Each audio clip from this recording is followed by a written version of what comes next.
Monsignor, many consider Easter to be the biggest event in Christendom. And yet, the way we mark Easter doesn't compare to the way we mark Christmas at all. I mean, if indeed Easter is the greatest, because it embodies everything that is love, that is godly, that this man actually died. If he was born, if he didn't die, we won't be saved. Where would we be without his fasting, his crucifixion, and his resurrection? So, what would be the adequate way to actually celebrate that joy of being saved by his death and resurrection? I don't know what you mean by adequate way. That is what we are doing in the churches all through. Thank God Channels 2 is one of the major televisions from Rome to Casablanca, Rome, everywhere you see all the churches, people praying. Again, we are adding moderation should be the watchword. So Easter, we say no crown, no cross, no crown. Without Easter, we can't really talk of salvation. Without Easter, we can't really, our prayers amount to nothing. So how people celebrate it all over the world, I feel, well, the Christmas, yes, people celebrate it with all kinds of pomps, pageantry.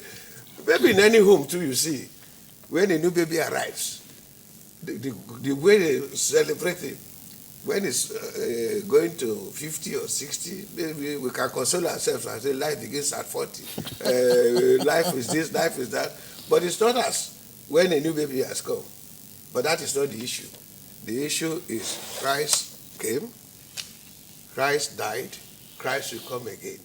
Easter, without Easter, no Christianity. Even apart from that, my sister, you know, the joy of a new baby is different from one dying. And even the kind of death that Jesus died is different from ordinary. Even though the dying is more important than the birth. It's more important than the birth. Because without the death of Jesus Christ, there will be nothing like Christianity. It is the death of Jesus Christ that marks the beginning of Christianity. So because it is that place, we see the agony, the importance of that death, and even at a time, while he was passing through that agony, he felt even God himself has abandoned him.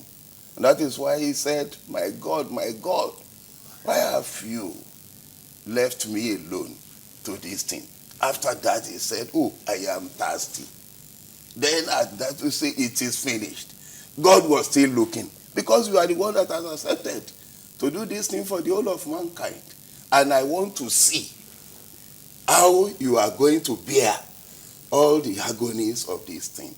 So the kind of ceremony you will expect at this time, you can compare it with when he was born.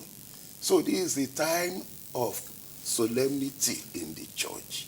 Because when you see someone dying, you know, Maria and John were the only disciples left with him.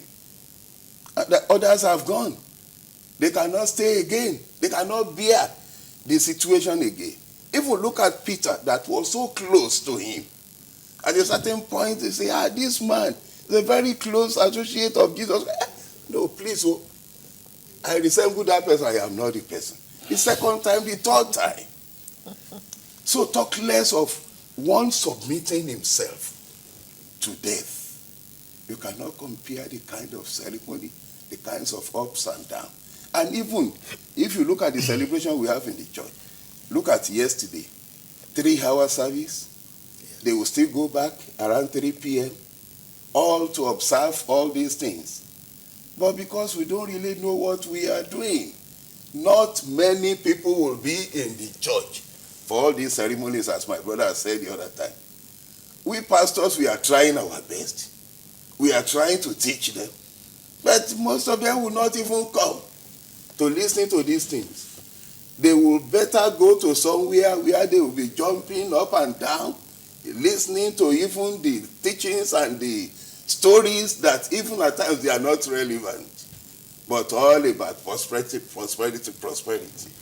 Instead of sitting down, how could a person come to the whole world, submitting himself to death, and he has all the power to say that, look, all that you are doing, he can ask all of them to perish and they will perish. So if we were to, sorry, my Lord Bishop, Yes, if sir. we were to have bits of stuff taken care of, one after the other, Yeah. and if we start with, I think I come from a family where we have bishop, we have reverend, and they used to say it is from the home of the bishop and the reverend that God will start judgment. Yeah. That's what they used Yes, to tell it's us. in the Bible. So we had to behave ourselves and say your bishop's son or your reverend son, so you better behave because that's where God is going to Yes. start from. But if we seriously now, if we're to look at this and say, in terms of the leadership of the church, what is it that we're doing right and what is it we're doing wrong that is affecting the message that is getting out and making it less effective? Well, I may not answer your question well, You don't- because I don't know. Are you the kind pleading of- the Fifth Amendment? No.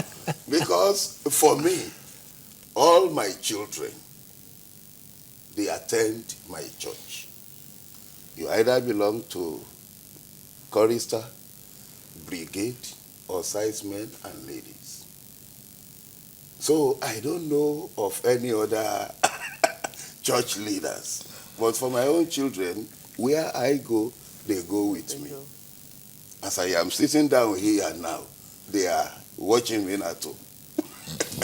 And if I am talking opposite to what is happening in my home, they will be hearing me at home. Yeah, but in terms of the leadership of the church across the board, not just in your church, you're a bishop of a diocese, and the diocese is part of the entire body of Methodist Church in Nigeria and globally.